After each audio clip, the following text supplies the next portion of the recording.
Kelihatan nggak ini apa namanya modulnya yang saya share? Kelihatan, Pak. Kelihatan, Pak. Kelihatan, Pak. Kok saya malah nggak ngeliat ya? Oke, coba saya ulang lagi ya. Oke.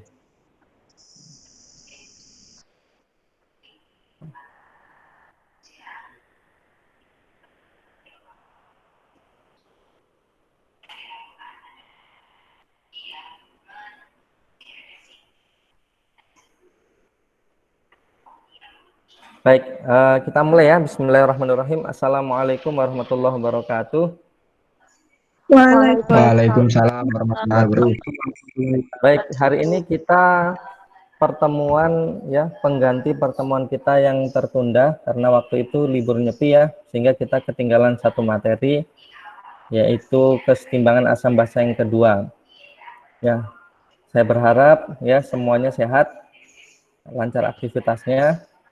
Nah, di kesetimbangan asam basa yang kedua ini kita akan membahas tentang larutan penyangga atau larutan buffer atau yang sering disebut juga dengan larutan ya penahan, penyangga penahan buffer, sama ya. Nah, tujuan pembelajaran kita hari ini adalah mahasiswa dapat menghitung pH suatu larutan penyangga dan larutan hasil titrasi asam basa.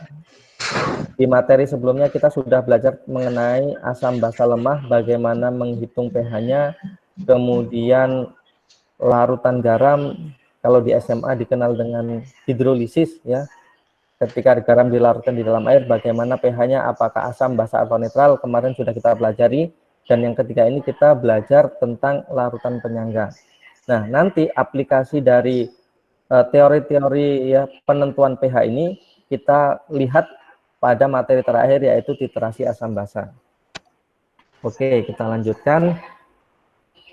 Nah, ini mengawali pertemuan kita hari ini ya, kita perlu ingat kembali bahwa larutan penyangga itu adalah larutan yang mampu mempertahankan pH pada penambahan sedikit asam atau basa ya, atau karena pengenceran ya.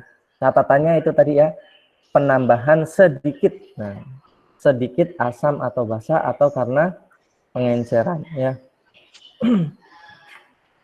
Jadi ini kita lihat di sini ya, ini sedikit nih ya, sedikit asam atau basa. Kalau kebanyakan ya berubah gitu ya. Nah, ada dua jenis larutan penyangga, yaitu larutan penyangga asam dan larutan penyangga basa. Nah, kita lihat yang pertama, larutan penyangga asam ya. Larutan penyangga asam tentunya komposisinya berupa asam lemah dengan basa konjugasinya atau garamnya. Jadi larutan penyangga asam itu berarti nanti pH-nya pasti kurang dari 7, di bawah 7. Dan komposisinya tersusun atas asam lemah, di sini ya, asam lemah, dan basa konjugasinya atau garamnya. Oke. Kemudian ini contoh-contoh larutan penyangga asam.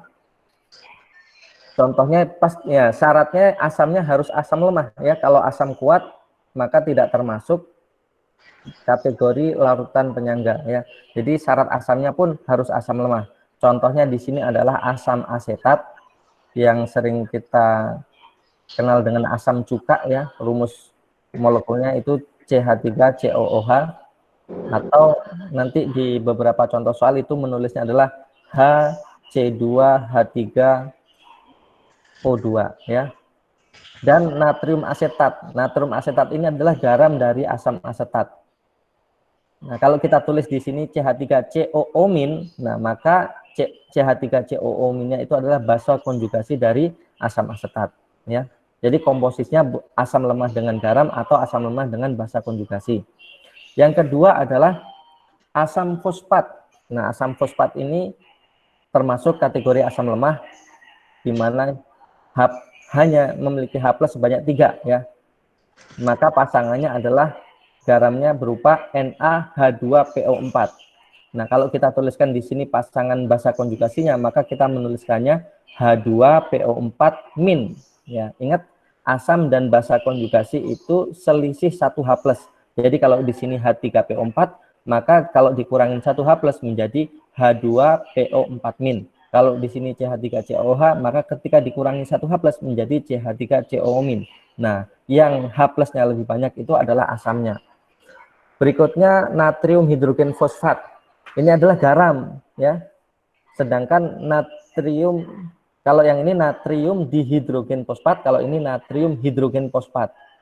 Ini sama-sama garam, tetapi ketika garam ini dilarutkan dalam air, maka yang natrium dihidrogen fosfat ini akan menjadi H2PO4- kalau dilarutkan dalam air ya, H2PO4-, sedangkan natrium hidrogen fosfat ketika dilarutkan dalam air menjadi HPO42-, sehingga yang ini asamnya ya, natrium dihidrogen fosfat asamnya ketika dilarutkan dalam air, sedangkan natrium dihidrogen fosfat ketika dilarutkan dalam air berupa basa konjugasinya. Ingat, asam dan basa konjugasi selisih 1H+. Nah, ini adalah komposisi dari larutan penyangga. Jadi harus ada asam dan basa konjugasinya atau garamnya. Kalau tidak ada salah satunya, maka tidak dapat berperan sebagai larutan penyangga.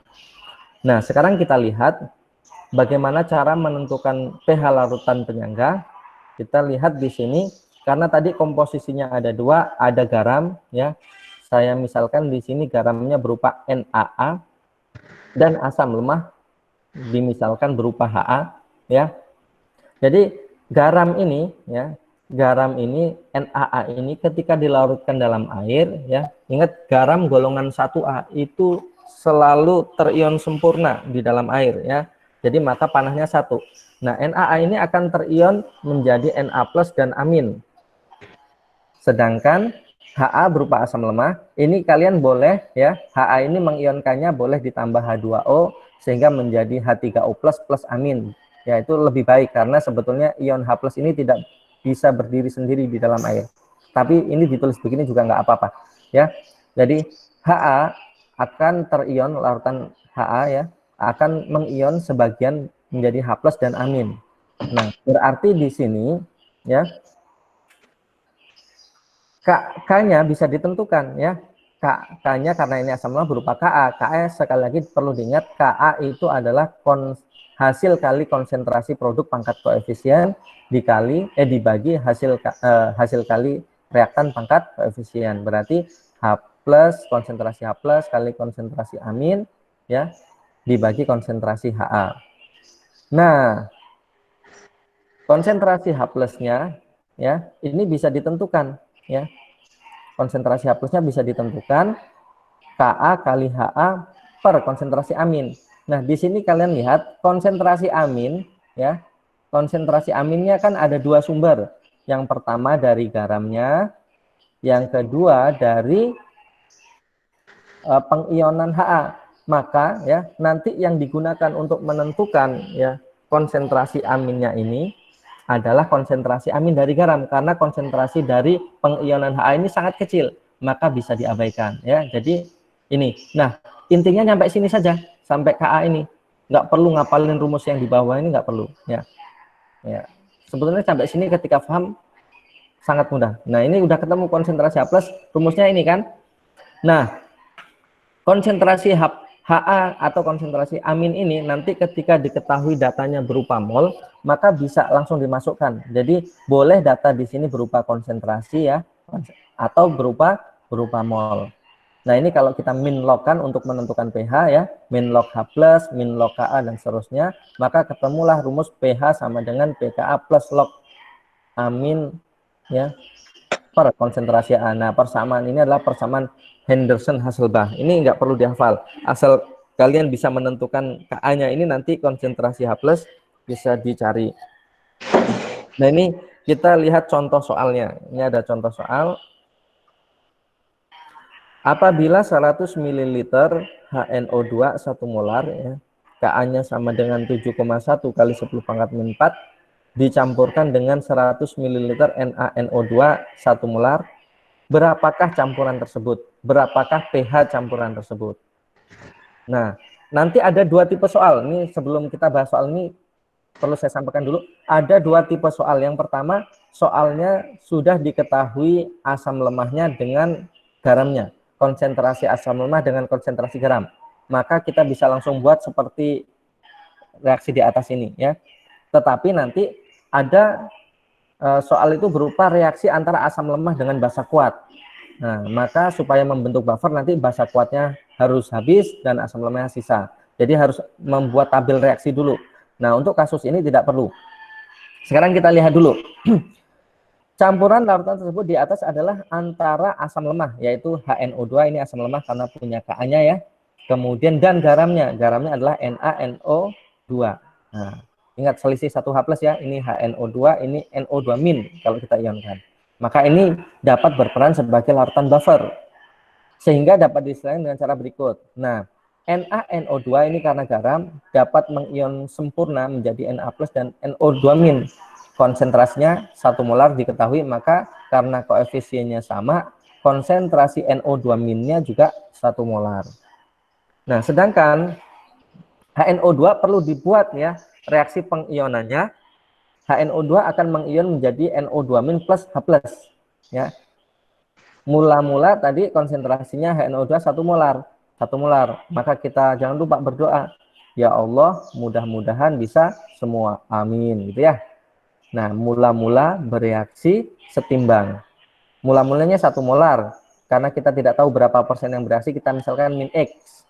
Karena koefisiennya sama ya, maka yang produknya plus X plus X. Konsentrasi HNO2 saat setimbang 1 min X ya, konsentrasi NO2- saat setimbang X, konsentrasi H+ saat setimbang X. Nah, ingat X ini ya nilainya sangat kecil ya. Jadi kemarin kaidah yang kemarin ya, ketika mula-mula dibagi Ka hasilnya lebih besar dari 400 ya, maka bisa diabaikan. Nah, ini hasilnya pasti lebih besar dari 400. Jadi X-nya ini kita abaikan, X di sini. Maka konsentrasi NO2 sama dengan 1 ya. Konsentrasi NO2- X, konsentrasi H+ X. Nah, kita lihat penjelasannya di sini. Konsentrasi NO2- berasal dari 2 sumber, yaitu pengionan NaNO2 1 molar yang di atas tadi sudah kita jelaskan, dan pengionan HNO2 yaitu X ini ya. Dikarenakan nilai X dari pengionan HNO2 sangat kecil, maka dapat diabaikan. Jadi ketika kita buat reaksi kesetimbangan, persamaan kesetimbangan dari reaksi ini ya, Ka sama dengan konsentrasi NO2- kali konsentrasi H+ per konsentrasi NO2. Karena yang ditanyakan pH, maka kita perlu mencari konsentrasi H+. Maka konsentrasi H+ sama dengan Ka kali konsentrasi HNO2 kali dibagi konsentrasi NO2-. Nah, konsentrasi H+ bisa ditentukan. Ka-nya sudah ada dari soal. Nilainya 7,1 kali 10⁻⁴. Nah, konsentrasi HNO2 nih saat setimbang 1 ya, 1 molar. Konsentrasi NO2- adalah pengionan ini. Ya. 1 molar. Maka bisa kita hitung 1 per 1 ya, 1 ya. Maka konsentrasi H+-nya sama dengan 7,1 kali 10⁻⁴. Nah, untuk menentukan pH-nya tinggal diminlogkan H+-nya ini. Maka pH sama dengan minlog H+, yaitu minlog 7,1 kali 10⁻⁴, hasilnya adalah ini, 3,515. Nah, kalau ada kalkulator berarti ini bisa dihitung kan? Ya. Ingat, ini adalah buffer asam, maka pH-nya di bawah 7, 3,15. Oke. Nyampe sini dulu. Ada pertanyaan tidak? Bisa diikuti ya? Pak. Oke. Jadi ini komposisi buffernya sudah asam lemah dengan garam. Ya. Jadi tinggal kita buat reaksi-reaksi pengionan dan reaksi kesetimbangan pengionan asam lemahnya ya, pengionan garam maupun kesetimbangan pengionan asam lemahnya. Oke, ini cukup jelas ya. Contoh soalnya penjelasannya juga ada jelas sekali, nanti kalian bisa baca-baca kembali. Oke, kemudian contoh yang kedua. Nah, contoh yang kedua ini tipe soal yang lain ya. Jadi kalau yang tadi kan asam lemahnya sudah dicampur dengan garamnya. Yang kedua ini adalah asam lemah direaksikan dengan basa kuat. Nah, syarat buffer harus ada asam lemah dengan garam atau basa konjugasinya. Sekarang kita lihat. Apabila 100 ml HC2H3O2, yaitu ini asam asetat ya, 0,1 molar, Ka-nya 1,8 kali 10⁻⁵, direaksikan dengan 50 ml NaOH 0,1 molar, maka akan menghasilkan NaC2H3O2 dan H2O. Ya. Oke. pH laut tersebut dapat dihitung melalui tahapan berikut. Ya, intinya yang ditanyakan adalah pH-nya. Nah, ketika yang direaksikan itu berupa asam lemah dengan garam dengan basa kuat, maka yang pertama adalah langkahnya adalah membuat reaksi setara reaksi asam basa tersebut. Ya, reaksi asam asetat dengan NaOH-nya ini ya. Jadi hasilnya adalah NaC2H3O2 plus H2O. Yang kedua, menghitung secara stoikiometri reaksi tersebut. Ya, ingat buat tabelnya. Mula-mula bereaksi sisa atau setimbang sebetulnya ya. Sisa aja nggak apa-apa, sisa dulu lah. Oke. Ingat, yang dimasukkan ke dalam data MBS ini adalah data mol. Yang direaksikan tadi 100 mol 100 ml ya, konsentrasinya 0,1, maka molnya adalah 100 dikali 0,1, 10 milimol. NaOH-nya 50 ya, dikali 0,1, 5 milimol. Mana yang menjadi reaksi pembatas? Yang menjadi reaksi pembatas adalah yang molnya ketika dibagikan koefisiennya hasilnya lebih kecil.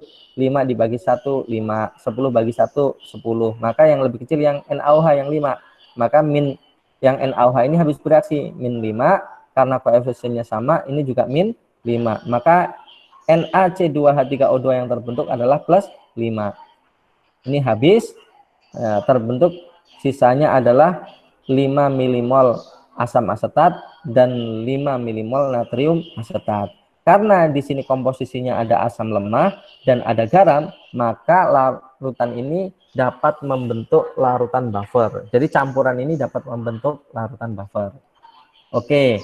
Nah, setelah itu kita buat ya kesetimbangan dari pengionan asam asetatnya ini.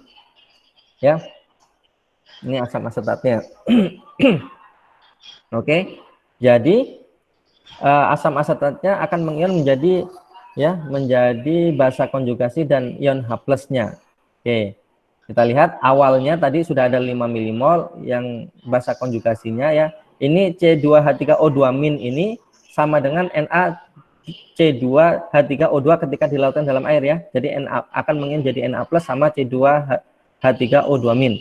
Nah, ini molnya sama ya, 5 milimol. Nah, sekarang yang bereaksi kan kita tidak tahu nih berapa milimol. Maka kita misalkan X ya.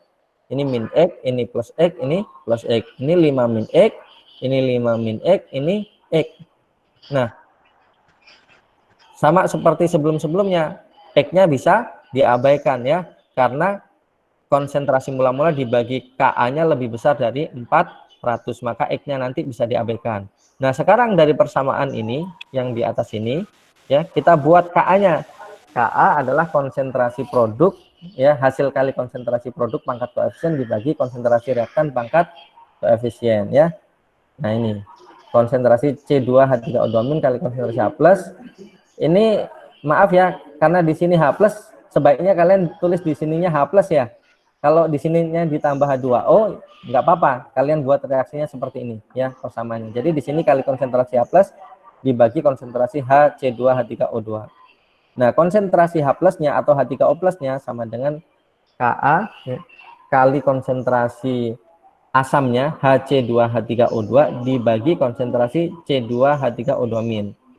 Nah, ingat tadi 5 min X itu X-nya bisa diabaikan sama dengan 5. Nah, kita masukkan Ka-nya sudah diketahui ya.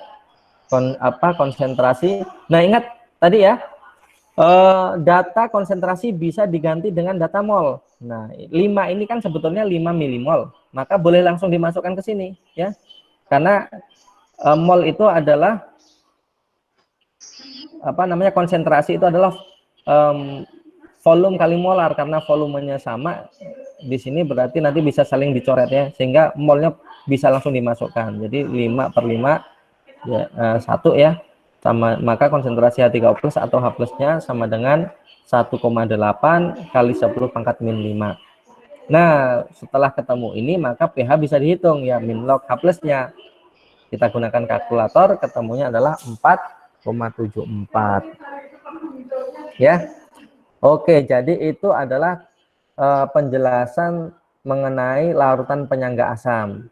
ada dua macam ya kasusnya. Yang pertama sudah campuran antara asam lemah dengan garam atau basa konjugasi, maka dari situ bisa langsung kita buat ya reaksi pengionan, kemudian menentukan Ka-nya, menentukan konsentrasi H+-nya, kemudian dapat menentukan pH-nya. Yang kedua ya, yaitu masih campuran antara asam lemah dengan basa kuat, maka perlu kita buat reaksi ya, reaksi penggaramannya, reaksi penetralannya. Maka nanti syarat terbentuknya buffer yang basa kuat harus habis, sisanya asam lemah dan terbentuk garam seperti ini.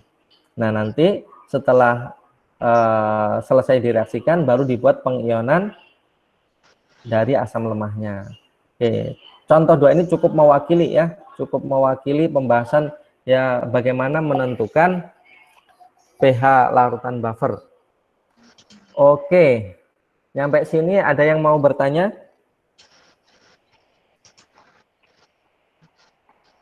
Halo? Pak, Ya, Pak. itu Ya. ini Ya. tadi ini apa? C2H3O2 kan dikurang sama C2H2 kok pas waktu di H3 plusnya ini kok dikali 5/5 dikali 5/5. Dikurang mana? Yang ini nih Pak. Ini ya. Dikali. Ini kan ya? Oh, kan itu dikurang kan konsentrasinya tadi. Mana kurang konsentrasi? Enggak ada dikurang, dibagi. Bukan. Ini yang 5 Ini. min X dengan Nah, ini kan 5 min X, ini 5 min X kan ya. X-nya ini karena terlalu kecil ya, bisa diabaikan. Jadi di sini penjelasannya ya. Jadi konsentrasi HC2H3O2 sama dengan konsentrasi C2H3O2 min kan sama. Ini kan konsentrasi sama ya, 5 min X kan ya. Nah, tapi X-nya ini bisa diabaikan. Ya, pakai kaidah yang kemarin. Kalau konsentrasi asamnya mula-mula kan berapa tadi? Ya. Ini ya. 0,1 dibagi ini Ka, ketika hasilnya lebih besar dari 400 maka boleh diabaikan ya, maka X-nya ini diabaikan sehingga konsentrasi asam lemahnya jadi 5 ya, ini molnya maksud saya 5 milimol, mol basa konjugasinya 5 milimol karena X-nya diabaikan. Nah, maka bisa langsung dimasukkan ke sini ya. Variabel X-nya hanya untuk konsentrasi H3O+ ya. Oke, gimana? Bisa dipahami? Fenty? Ya, nggak ada pengurangan-pengurangan di sini ya. Nah, nanti dibaca lagi. Oke. Oke, selain Fenty, ada lagi?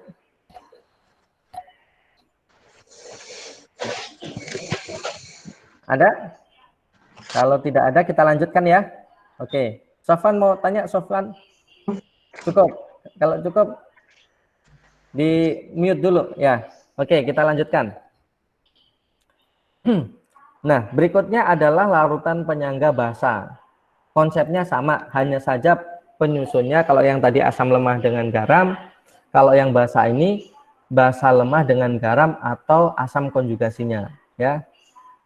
Jadi cuma beda komposisi saja, caranya sama. Kalau yang tadi bisa langsung menentukan konsentrasi H+-nya, ini nanti kita ketemunya konsentrasi OH-. Nah, jadi tidak langsung bisa menentukan konsentrasi H+, tapi POH dulu, baru pH. Nah, sekarang kita lihat ya. Contoh larutan penyangga basa yaitu campuran antara basa lemah dengan garam atau basa konjugasi, asam konjugasinya. Nah, contoh basa lemah itu amonia ya. Rumusnya NH3. Nah, pasangan garamnya adalah amonium klorida. Ini kalau kita larutkan dalam air menjadi NH4+. NH4+ itu adalah asam konjugasi dari NH3 ya. Kemudian piridin C5H5N. Pasangan garamnya adalah piridinum klorida C5H5NHCl. Nah, ini kalau kita larutkan ke dalam air akan menghasilkan C5H5NH plus ya. Plus ini berarti asam konjugasi dari piridin. Nah, itu ya. Oke. Nah, bagaimana cara menghitung pH larutan penyangga basa? Kita lihat ya. Ketika garam dari basa lemah misalnya tadi ya NH4Cl ya, di sini BHX ya. Ketika diionkan akan menjadi BH plus X min. Ya, BH plus X min. Kalau NH4Cl kita ionkan menjadi NH4 plus Cl min. ya. Kemudian B ini adalah basanya, ya. Ingat, kita di sini yang berlaku adalah teori asam basa Bronsted-Lowry, ya. Asam basa Bronsted-Lowry itu adalah asam donor H+, basa akseptor atau penerima H+. Maka kalau ini basa saya simbolkan sebagai B, ya. Maka ketika direaksikan dengan air dia akan menerima H+, menjadi BH+ plus OH-. Nah, ini OH- nih. Kita buat karena ini basa lemah, maka K-nya KB bukan Ka ya, karena basa KB. Nah, KB adalah konsentrasi hasil kali konsentrasi BH+ kali konsentrasi OH- per konsentrasi B. Nah, konsentrasi BH+-nya itu ada dua sumber, dari BHX ya, dari garam tadi, dan dari pengionan basa lemah. Maka nanti yang dipakai adalah yang dari garam, yang dari pengionan basa lemah sangat kecil, bisa diabaikan. Nah, setelah ketemu persamaan KB-nya, karena kita ingin menghitung pH, maka kita bisa menentukan OH- ya. Konsentrasi OH-nya sama dengan KB kali konsentrasi B dibagi konsentrasi BH+, ya. Nah, ini kalau sudah sampai sini sudah cukup. Nanti data-datanya kita ambil dari soal. Nah, ketika menentukan pH-nya maka minlogkan saja, ya. Minlogkan. Nah, nanti kan ketemunya bukan pH tapi pOH. Nah, ingat pH plus pOH sama dengan pKw, sama dengan 14. Maka pH-nya sama dengan 14 dikurang pOH yang kita hitung. Oke, itu penjelasan bagaimana menghitung pH larutan penyangga basa. Nah, contoh kita sekarang lihat contoh ya. Apabila 100 ml NH3 0,1 molar ya direaksikan dengan 50 ml HCl 0,1 molar, maka akan menghasilkan NH4Cl dan H2O. Tentukan pH larutan tersebut. Ingat, soal ini bukan campuran antara basa lemah dengan garamnya langsung, tetapi reaksi campuran antara basa lemah dengan asam kuat. Maka kita perlu ya membuat reaksinya dulu, kemudian menghitung secara stoikiometri mana yang habis dan mana yang sisa. Baru kemudian nanti kita buat tabel pengionan seperti yang telah dicontohkan di atas ini ya, di contoh yang di asam. Oke, kita lihat sekarang. Sama seperti halnya perhitungan pH pada larutan penyangga asam, maka penentuan pH larutan penyangga di basa dihitung melalui tahapan berikut. Yang pertama, membuat reaksi setara, reaksi asam basa. Oke. Yang kedua, menghitung secara stoikiometri reaksi tersebut. Betul. Yang ketiga, menerapkan konsep kesetimbangan untuk mendapatkan nilai OH- dan selanjutnya menghitung nilai pH. Oke. Kita buat reaksinya dulu ya. Ini reaksinya. NH3 ditambah HCl ya, maka akan menghasilkan, wah ini mohon maaf ini kurang tepat ya. Ini sebetulnya NH3 aqueous, kalian tulis di buku catatan kalian ya. Jadi NH3 di dalam air itu berupa NH4OH. Sebetulnya NH4OH itu adalah NH3 di dalam air. Kalau kalian menulis seperti ini ya, nulisnya NH3 plus ini seperti ini, kalian ditambah H2O ya. Di sini kurang satu komponen lagi berupa H2O sebetulnya ya. Nah, tapi kalau tambah H2O nanti di sini NH4Cl plus H2O lagi, bisa dicoret ya. Jadi ini H2O-nya coret aja lah. Jadi kalau kalian buat reaksi ini ya, H2O-nya coret. Kalau kalian pengen ada H2O, di sini ditulis NH4OH ya. Jadi kalau di sini pengen ada H2O, hasilnya tetap ada H2O, tulis di sini NH4OH. Tapi kalau H2O-nya ini juga nggak penting ya, bisa dicoret. Hasil NH3 plus HCl sama dengan NH4Cl. Nah, sekarang kita lihat yang direaksikan tadi kan 100 ml NH3 0,1 molar, maka molnya adalah 100 kali 0,1, 10 milimol. Kemudian HCl-nya 50 ml, konsentrasinya 0,1 molar, maka molnya adalah 5 milimol. Nah, ingat seperti yang saya jelaskan di atas, maka reaksi pembatasnya adalah HCl ya, min 5 karena koefisiennya sama, ini plus 5. Sisa 5 habis, sisa terbentuk 5. Oke. Kita buat sekarang reaksi pengionan basa lemahnya berupa NH3 di dalam air. Jadi kalau NH3 itu dilarutkan di dalam air, dia akan membentuk, ya ingat basa adalah penerima H+, maka 1 H+ dari H2O disumbangkan menjadi NH4+ plus OH-. Nah, OH- inilah yang menyebabkan sifatnya basa. Molnya awal tadi sudah ada 5 milimol, NH4+-nya juga sudah ada dari atas ini ya, 5 milimol. Nah, yang bereaksi min X, ini min plus X plus X. Ini 5 min X. Oh, ini 5 plus X. Oh ya, ini ada yang salah. Ini harusnya 5 plus X. Ya. Jadi tolong kalian perbaiki tuh di catatan kalian, di modul kalian kalau ada yang sudah ngeprint. Ini harusnya 5 plus X. Termasuk yang di sini ya. Ini harusnya 5 plus X. Tapi X-nya bisa diabaikan ya. Maka di sini nanti harusnya konsentrasinya tidak sama ya. Tetapi yang satunya 5 min X, NH4+-nya 5 plus X. Nah, dari persamaan kesetimbangan ini kita buat KB-nya. KB konsentrasi NH4+ kali konsentrasi OH- dibagi konsentrasi NH3. Ya, OH- karena kita ingin menentukan pH, OH-nya kita cari KB kali konsentrasi NH3 per konsentrasi NH4+. Nah, 5 min X ini X-nya bisa diabaikan. 5 plus X ini X-nya bisa diabaikan ya. Maka konsentrasi OH- sama dengan ya ini. Ketika ketemu konsentrasi OH-nya, maka pOH-nya bisa ditentukan min log OH- sama dengan 4,75. Belum selesai sampai sini karena ini baru pOH. Karena yang akan kita tentukan pH. Maka pH-nya sama dengan PKW min pOH. 14 dikurang pOH yang sudah kita cari sehingga pH-nya sama dengan 9,25. Nah, basa, maka pH-nya pasti di atas 7. Nah, inilah contoh yang menentukan pH larutan penyangga basa. Sama saja, cuma nanti kita dapatnya OH- ya, ketemu pOH baru dicari pH. Oke. Gimana? Bisa diikuti ya? Bisa difahami? Jelas? Halo? Masih on ya? Oke. Masih, Pak. Oke, kita lanjutkan. Ya. Nah, sekarang bagaimanakah cara larutan penyangga itu bekerja? Nah, tadi kan larutan penyangga adalah larutan yang mampu mempertahankan pH yang disebabkan karena pengenceran atau penambahan sedikit asam atau basa. Nah, bagaimana cara kerjanya sih gitu kan? Nah, perlu diingat bahwa perlu diketahui ya bahwa di dalam tubuh kita itu ada sistem buffer ya, buffer karbonat ya.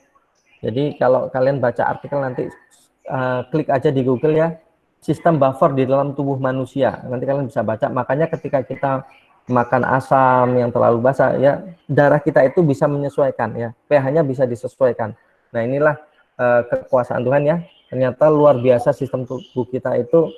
Ternyata ada sistem yang ketika ada perubahan dari luar itu bisa mempertahankan sehingga kondisi kita tetap seimbang seperti itu ya. Nah, pH tubuh kita tetap terjaga. Nah, terus bagaimana cara kerja larutan buffer itu? Nah,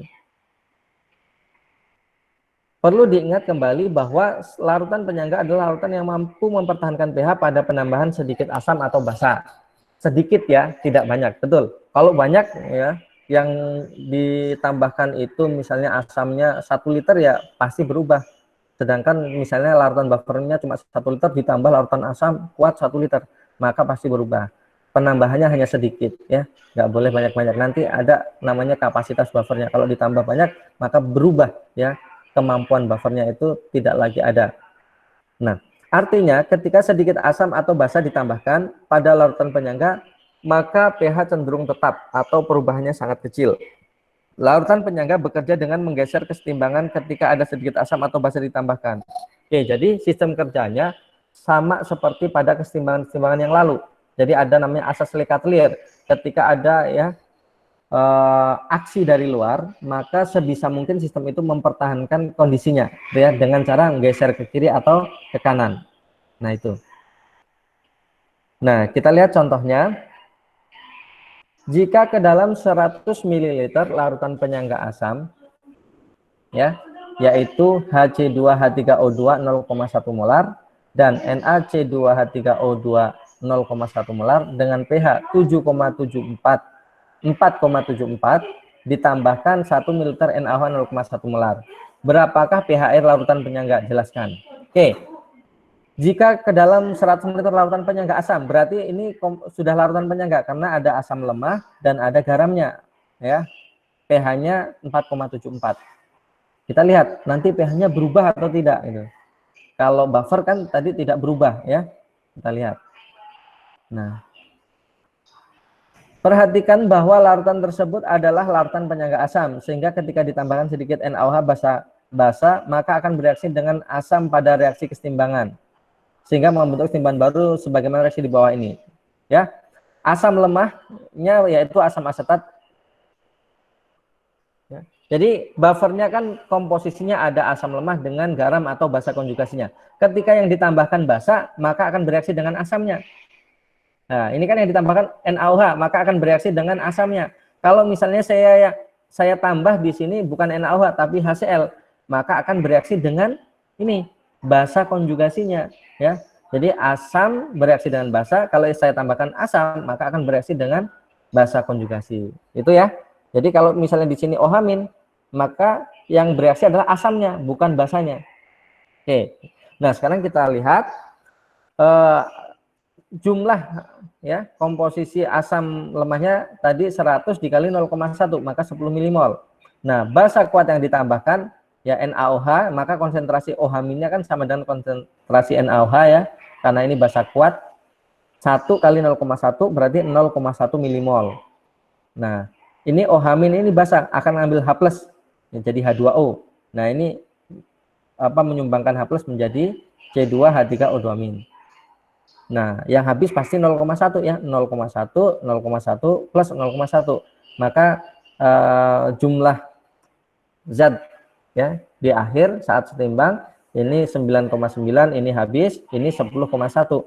Kita buat reaksi kesetimbangannya, ya. Reaksi kesetimbangan ini dari reaksi kesetimbangan mana? Bukan dari reaksi ini ya antara asam dengan basa ya, tetapi dari kesetimbangan asam lemah dalam air, ya. Jadi ini saya nggak bisa nulis di sini.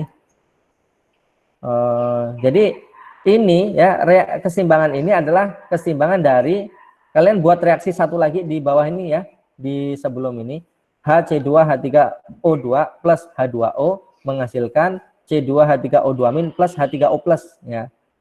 Jadi reaksi ini reaksinya seperti ini, ya, seperti yang ada di sini nih.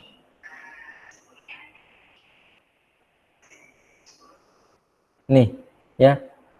Ini boleh ditambah air, kalau ditambah air di sini H3O+. Kalau nggak ditambah air, pengionannya berarti di sini H+, ya. Jadi untuk persamaan ini itu dari pengionan asam lemahnya. Oke, setelah ketemu ini maka konsentrasi H+-nya bisa dicari. Ka kali konsentrasi asam lemah per konsentrasi basa konjugasi. Nah, ini tadi datanya dari yang sudah kita hitung. Ini 9,9 dibagi 10,1 kali 1,8 kali 10⁻⁵. Hasilnya adalah 1,76 kali 10⁻⁵.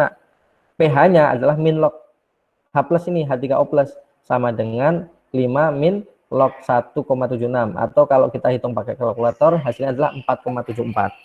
Coba kita lihat, pH awalnya adalah 4,74. Setelah ditambah NaOH sedikit tadi ya, 1 mili menjadi 4,75. Ya, perubahannya sangat kecil. Ya, pH-nya perubahannya 0,01. Maka disinilah ya fungsi larutan buffer dapat mempertahankan pH pada penambahan sedikit asam atau basa. Ya, jadi relatif tetap. Nah, ini ada pertanyaan lanjutan, bagaimanakah jika yang ditambahkan 1 ml HCl 0,1 molar? Berapakah pH larutan penyangga tersebut? Jelaskan. Nah, ini kalian coba sendiri di rumah nanti ya. Nah, tugasnya nanti saya kasih, ini tugasnya ini aja dikerjakan ya. Jadi yang ini nanti dikerjakan termasuk soalnya, nggak perlu dikumpul tapi dikerjakan. Besok saya cek ya. Besok kan kita kuliah lagi ya untuk keseimbangan kelarutan. Yang videonya sudah saya share ke adik-adik ya, ke teman-teman. Nah, itu nanti dilihat videonya. Oke. Dan jangan lupa like and subscribe and share ya videonya. Oke. Nah, kemudian Oke, Pak. oke. Itu Nah, yang modul kemarin sama modul ini semua dikerjain, Pak. yang modul kemarin ya supaya kalian ngerti ya dikerjakan ya, meskipun nggak saya minta untuk ngumpul ya, jadi tetap dikerjakan ya, supaya kalian bisa nanti pas ujian ya, termasuk yang ini ya. Nah, yang untuk besok itu kuliahnya bisa kalian tonton malam ini, baru besok ketika kuliah dengan saya bisa lebih paham. Oke ya. Oke, Pak. Nah, sekarang kita masuk ke materi terakhir nih, titrasi asam basa. Nah, kita lihat penjelasannya ya. Jadi, saat makan bakso di warung, nah, di atas meja terdapat botol dengan label asam cuka 5%. Pertanyaannya, apakah Anda yakin bahwa konsentrasinya benar-benar 5%? Atau jangan-jangan 10%, atau enggak ada 5%, mungkin 1%. Nah, salah satu metode konvensional yang digunakan untuk menentukan ya konsentrasi suatu asam basa adalah titrasi. Nah, ini kan kalian praktikum ya, kemarin pakai video juga ya praktikumnya ya, titrasi asam basa ya. Atau enggak sebelum ada COVID ya? Nggak ada praktikum kimia. Nggak ada praktikum kimia, Pak. Oke. Ya. Nggak ada praktik. Nah, titrasi asam basa harusnya ada praktikumnya ya. Nah, larutan yang diketahui konsentrasinya dan biasanya berada di dalam buret, nanti ada alat namanya buret, itu disebut titran. Ya, sedangkan larutan yang ditambahkan titran disebut titrat. Jadi yang dititrasi itu namanya titrat. Pada titrasi asam basa, titik di mana asam dan basa habis bereaksi disebut titik ekivalen. Secara teknis, untuk mengetahui asam dan basa telah habis bereaksi, pada saat titrasi ditambahkan suatu indikator yang akan merubah warna ketika telah lewat dari titik ekivalen. Biasanya kalau asam lemah dengan basa kuat, misalnya asam asetat dengan NaOH, itu indikatornya adalah indikator phenolphthalein, PP. Nah, indikator phenolphthalein itu kalau di larutan asam tidak berwarna. Nah, asam itu nanti ditambahkan basa sedikit demi sedikit, setetes demi setetes, lama-lama habis bereaksi. Nah, ketika habis bereaksi, kelebihan satu tetes berarti larutan bersifat basa. Nah, indikator phenolphthalein ya di larutan yang bersifat basa, dia warnanya langsung berubah merah. Jadi ketika kelebihan satu tes itu ya warnanya merah, maka titrasi dihentikan. Nah, nanti konsentrasinya bisa ditentukan dari situ. Nah, ini contoh ya indikator dan perubahan warnanya dalam larutan asam dan basa ya. Jadi kalau yang saya tadi sampaikan itu adalah indikator phenolphthalein.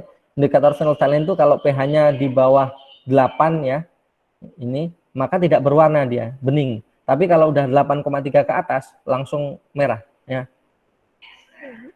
Nah, oke. Dan bisa dilihat indikator-indikator yang lain. Oke, nah dalam titrasi asam basa ada 4 titik penting ya. 4 titik penting pH pada titrasi asam basa yang perlu ditentukan untuk menggambar kurva titrasi ya. Bagian penting dari titrasi asam basa ini adalah kurva titrasi. Nah, untuk menggambar kurva titrasi minimal ada 4 titik yang pH-nya itu harus kita tentukan. Nah, cara menentukan pH ini menggunakan konsep ya penentuan pH ya, kesetimbangan asam basa yang sudah kita pelajari sebelum-sebelumnya, yaitu kesetimbangan asam basa lemah ya, kesetimbangan pH larutan garam, kemudian larutan buffer atau yang sedang kita pelajari hari ini. Satu lagi ya pH asam basa kuat ya, yang sudah dipelajari sebelumnya. Oke, kita lihat 4 titik penting itu apa. Yang pertama adalah pH sebelum ditambahkan titran. Kalau misalnya yang sebelum ditambahkan titran berupa asam atau basa lemah ya, maka menentukan pH-nya adalah pakai konsep pH asam basa lemah. Yang kedua, pH sebelum titik ekivalen. pH sebelum titik ekivalen ini artinya apa?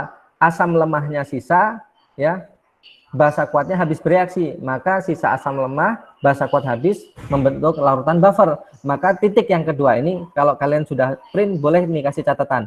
Jadi yang pertama ini perhitungannya menggunakan konsep asam basa lemah. Yang kedua menggunakan konsep larutan penyangga atau larutan buffer. Yang ketiga ya,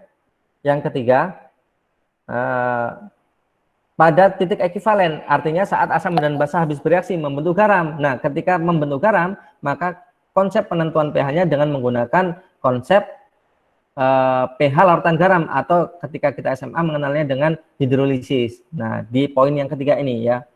Yang di keempat, pH saat setelah titik ekivalen, yaitu menggunakan perhitungan pH dan asam basa kuat. Nah, ini contoh kurva-kurva titrasinya. Oke. Ini coba langsung kita, ini nanti kalian bisa pelajari di sini ya, kurva-kurva ini dengan menggunakan 4 titik penting ini. Nah, sekarang kita lihat ini, coba saya bahas aja lah ya, saya bahas untuk soal ini ya, soal nomor berapa ini, soal latihan terakhir ya, biar lebih jelas. Kita coba lihat.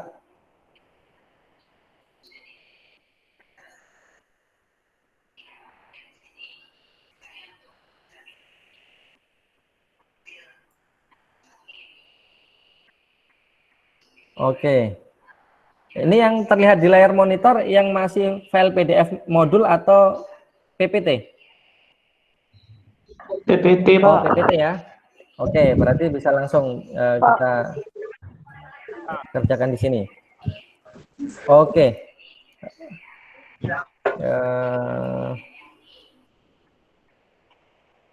Ini soalnya.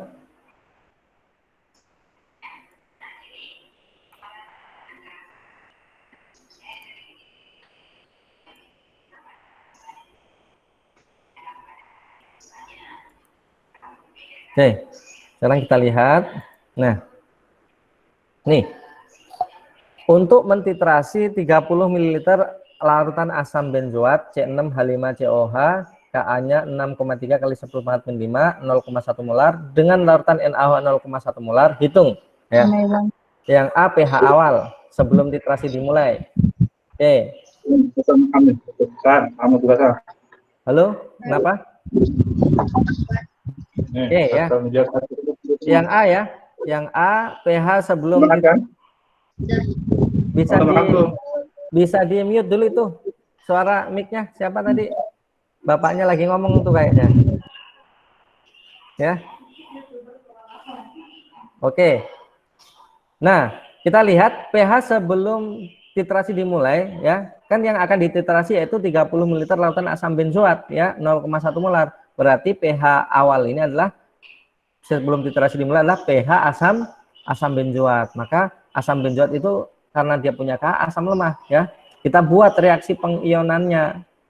C6H5 ya.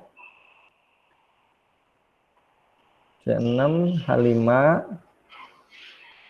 COOH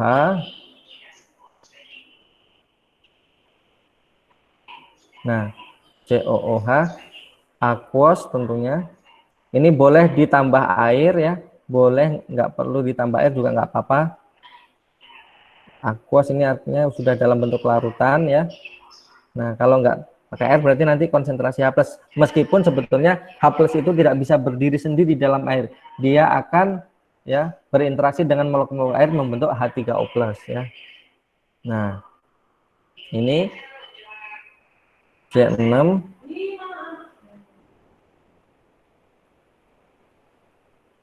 H5 ya. COO- ya plus konsentrasi H+. Nah, oke. Nah, fase ion-ion ini adalah fasenya aquos semua ya. Oke, fasenya aquos. Nah, konsentrasi awalnya kan 0,1 molar ya. Maka jangan lupa untuk keseimbangan asam lemah kita buat mula-mula bereaksi setimbang ya. Nah, kita buat nih. Oke. Nah, mula-mula di sini konsentrasinya 0,1 molar ya. 0,1 molar. Yang bereaksi kan kita tidak tahu, kita misalkan min X ya. Berarti di sini karena koefisiennya sama plus X ya. Di sini plus X. Nah, ini kan 0,1 min X.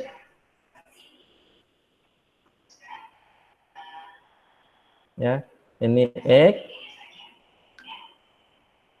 Ini X. 0,1 dibagi KA-nya hasilnya lebih besar dari 400 ya. Maka ini bisa diabaikan ini X-nya yang di sini. Ini sama dengan 0,1 ya. Nah, kita lihat di sini konsentrasi H+ sama dengan konsentrasi C6H5COO min ya, sama dengan X kuadrat. Karena ini asam lemah, maka punya Ka kan? Ka ya. Ya ini Ka. Ka Kelihatan, Pak. ya. Nggak kelihatan. Nggak kelihatan. PPT-nya nggak ada, Pak. Oh, PPT-nya nggak ada. Iya. Loh, tadi saya lihat katanya ada PPT-nya. Saya tanya tadi. Oke. Bentar. Nggak ada, Pak, nggak ada. Oh, berarti salah. Bentar, saya ini. PPT-nya nggak ada ya tadi ya? Ngomong ya dari tadi. Nggak ada, Pak. Nih, ini kelihatan nggak? Kelihatan? Bapak, Pak, yang kelihatan. Belum. Nah, kelihatan, Pak, kelihatan, Pak. Kelihatan.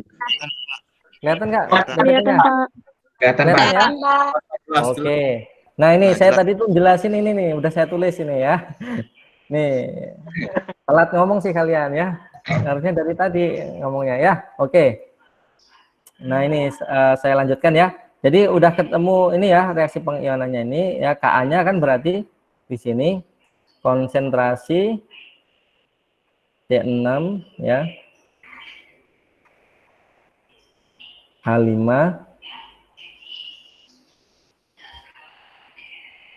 COO min ya. Oke.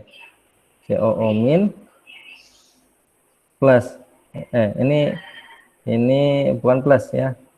Kali ya. Kali konsentrasi H+.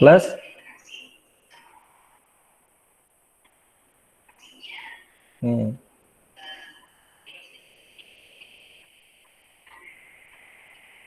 Dibagi konsentrasi C6 ya, H5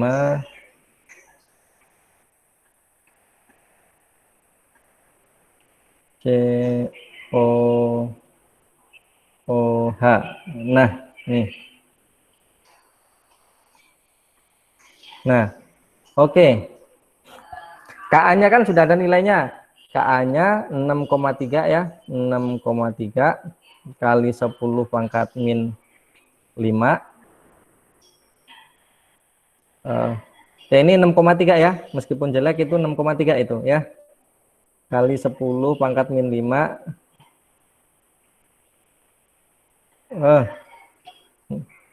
Nah ini min 5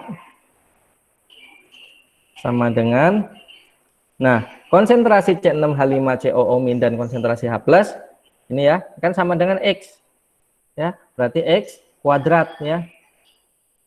X kali X berarti X kuadrat di sini dibagi konsentrasi C6H5COO.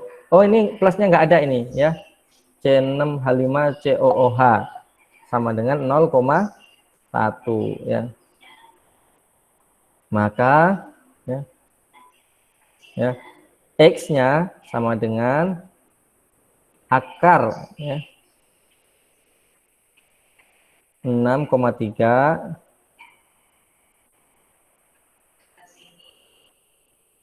kali 10 pangkat min 6. Min 6 dari mana, Pak? Dari 6,3 kali 10 kali 0,1. Nah, di akar ya. Ini di akar. Akar 6 itu sekitar 2, ya. 2, sekian lah, 2, titik-titik. Ini nanti kalian bisa hitung sendiri ya. 2,3-an ya. Di sini 2,3 sekian. Akar dari 6,3. Berapa? Ada yang sudah ngitung? 2,50. Oh, 2,50 malah ya. 2,50 ya. 2,50 kali 10 pangkat min 3, ya kan?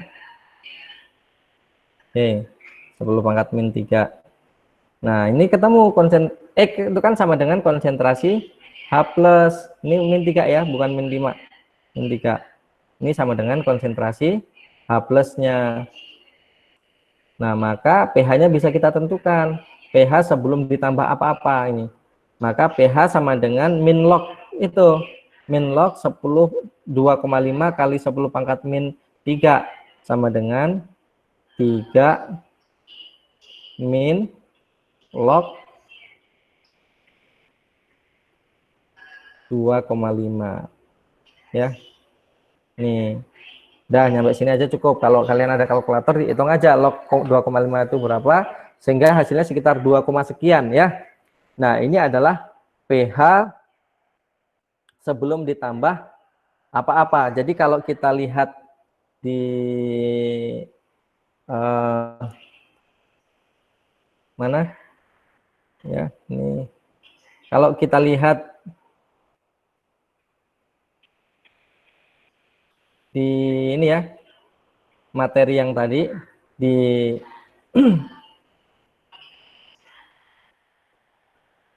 ini ya.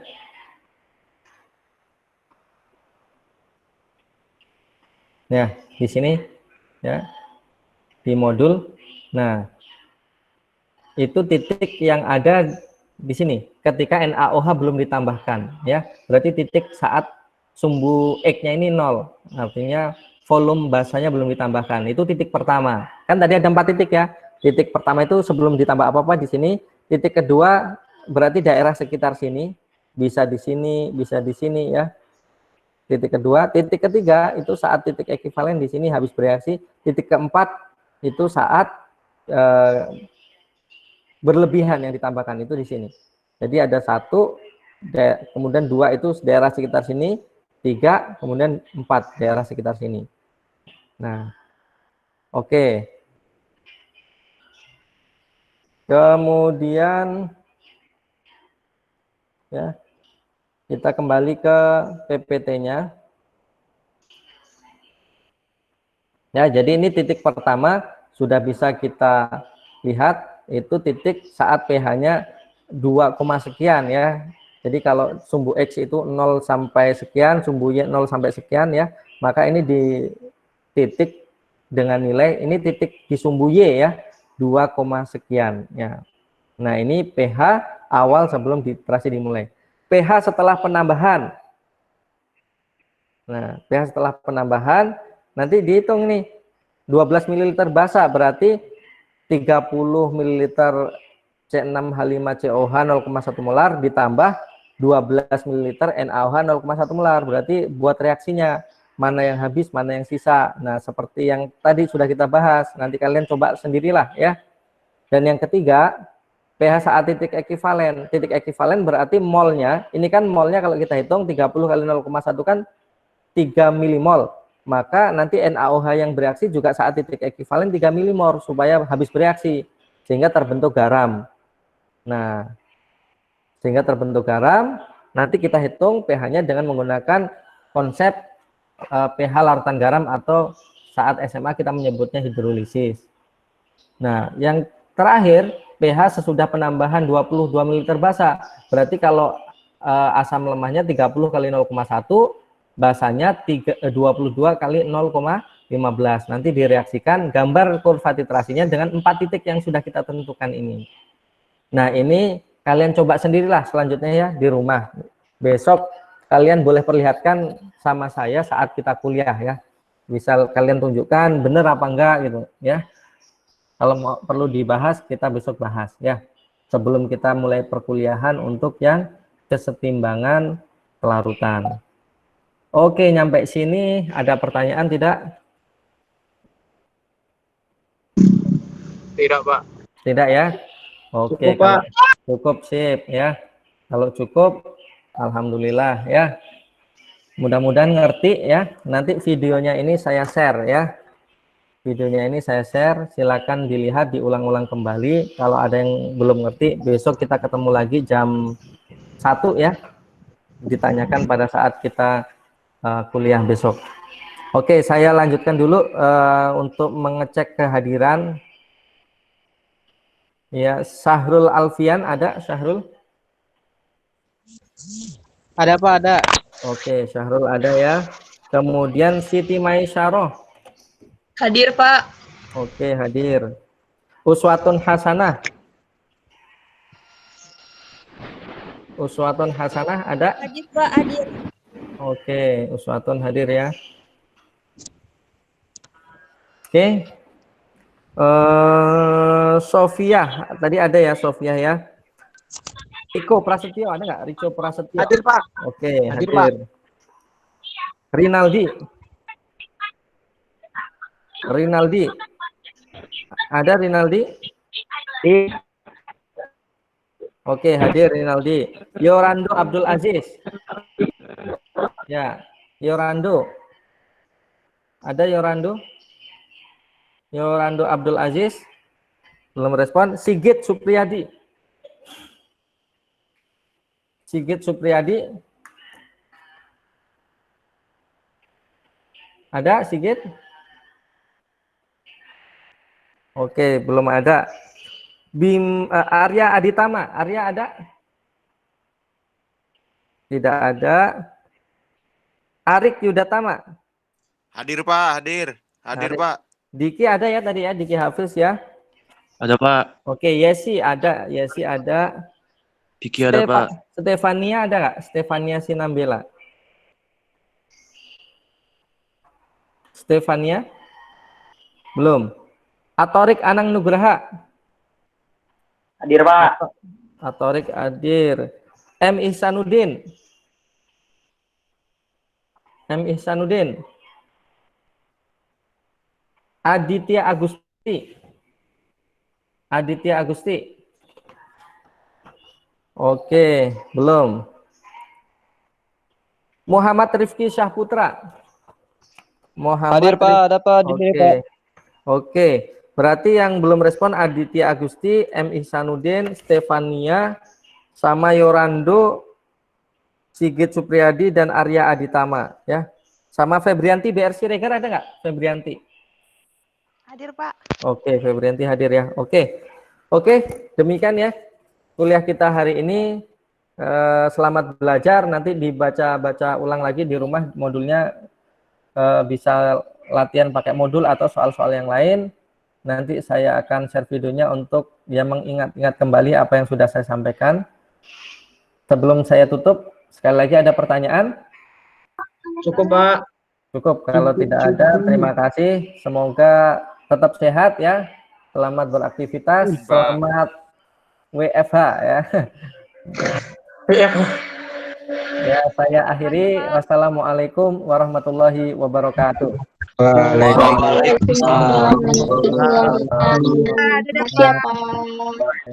Yuk, sama-sama. Makasih ya Pak. Makasih Pak. Yuk.